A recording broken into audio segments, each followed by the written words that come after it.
Greetings, gentlemen. So, it's going to be a little trucking talk. This election, man, if things kind of go completely insane and Joe Biden manages to get elected, what's going to happen?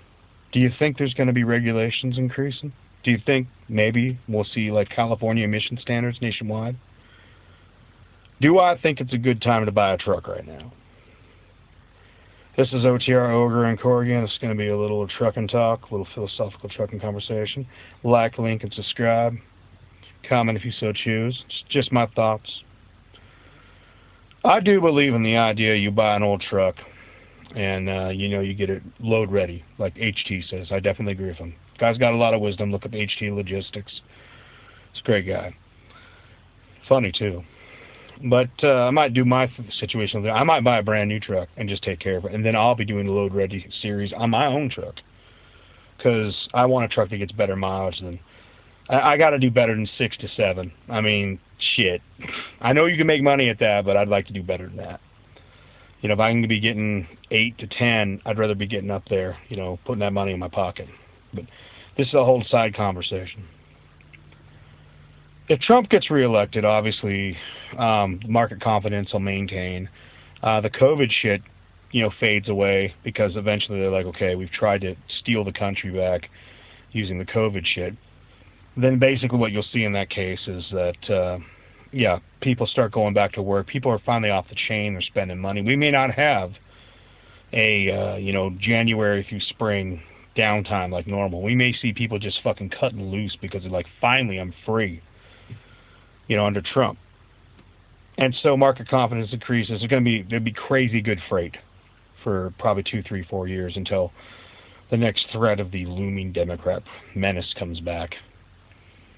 Now let's just hypothetically say that Joe Biden does what Democrats are really good at, and they rig a fucking election. If you don't believe me on that, I grew up in Western Washington, and I remember a number of elections where they magically found it seems like a postal truck worth of Democrat votes. Oh, we just didn't know where those were. We just found these votes from this one precinct. And then the election magically goes for Joe Biden. You know how easy it is to rig an election? It can be as simple as fucking just looking at the zip codes. If you know an area that's strong and productive and probably conservative Christian, for instance, and they're going to vote for the Republicans, generally. So you just take that zip code and you just throw that in the shredder. Oops, it slipped out of my hand, butterfingers. And then then it sways the vote in that particular county or that area towards the Democrats.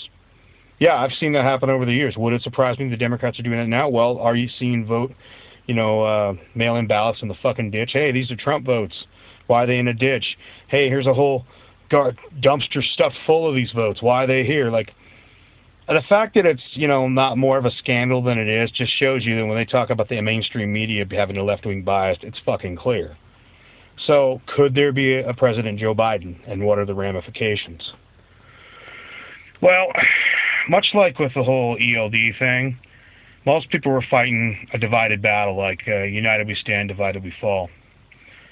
A lot of these old drivers were just talking about, just let me keep my paper logs for a few more years, then I'll retire, and whatever. They couldn't give a shit less what happens.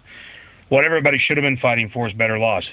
There shouldn't be any recap. There shouldn't be any 34s. The whole idea of the 14 is fucking stupid. You should be able to get a fresh, you should be able to do 2 5s or do a 10. If you do a 10, you should have the ability just to fucking work that day. You have a fresh day to work with. Why not, Why is it, you get to the end of that, the recap, and you had one day where you only had to drive like 3 hours that day, and that's what you get back? It's fucking stupid, right? But everybody was fighting the wrong battle back then. And who profited the most when a lot of these drivers, faded away? They just said, fuck it, I'm out. Or they went and got an e-log. What companies were already ready to go and profited from that? Well, could that be the mega companies?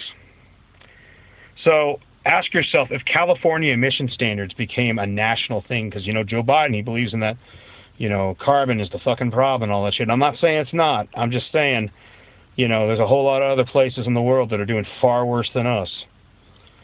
Joe Biden says, hey, let's do the Green New Deal type of shit. Not the complete version, but let's crack down on these trucks. We need nationwide emission standards. And they say, well, wait, you can't do that. The fucking people would revolt against that. They'd be like all these people with their old cars. So you just do it towards the trucks. People are like, why just the trucks? Well, because most of the public won't give a shit. They won't.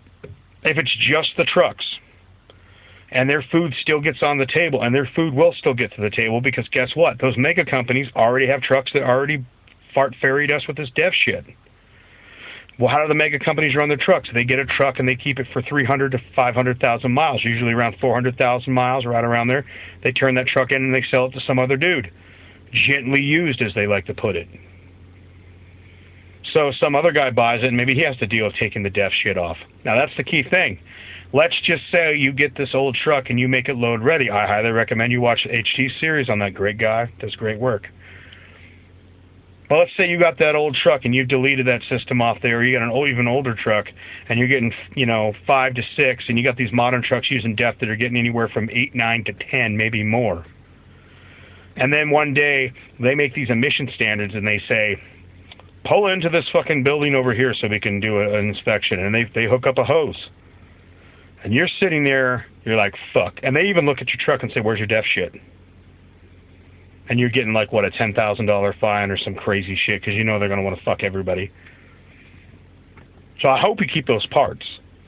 Put them in a box somewhere, keep them somewhere, because if we get a Biden presidency, yeah, I would not buy a truck right now. Plus, the prices are going up right now at the auction, so the steals that you used to see are a little harder to find. Maybe you find a mom-and-pop operation where the guy's just like, I'm old, I'm retiring. I just want to get some money out of this so I can go fishing more. Totally respect that. But I would wait to see how the chips fall when it comes to the election. Because otherwise, you might be building yourself into a situation that you're just going to have to fucking repair. And those mega companies, they're going to go for it. They'll be all for it. They're going to, just like with E-Log, they ain't give a shit. Like the company I work for, we're not like mega company, but we're mid-sized. We're not even mid-sized. We're like 100 to 150 drivers. So we're a decent-sized company, a little good company. But my boss was ready for the shit. He's like, no, I'm going to be ready for this shit. I take this shit seriously. I don't like it. I think it's stupid, but I take it seriously. And he was ready. Now, I know a lot of these joker truckers out here, a lot of these big talkers out here, all they're going to do is piss and moan until they're forced to do something. They're going to have their pants down at their ankles, wondering why this fucking everybody keeps laughing at their ass at the last minute. So just don't be that guy. Just be patient, wait to see what happens. And if it turns out you got to get a new truck, maybe you got to do that, or you got to get a DEF truck and deal with it. But I don't know. I agree with a lot of people. Those older DEF trucks, they were shit. They always had problems. These newer DEF trucks, I don't agree with a lot of what these people are saying out there that, we always have problems. The last 3 Peterbilts I've ran for these companies, I think the first one, it's been 5 years ago. That one had a DEF problem once. They had to bring it in there. It had a little emissions light on there. Didn't even slow down. Didn't derate. Had to take it into freight. It was a Peterbilt. Have it in there, and they cooked. They did a quick cook on it. Just a basic cook, not like pulling everything off. Usually the loads cook it out. The last truck, there was no problem with that. Maybe I cooked it out once or twice myself, just out of precaution. This truck, I haven't had to do it once.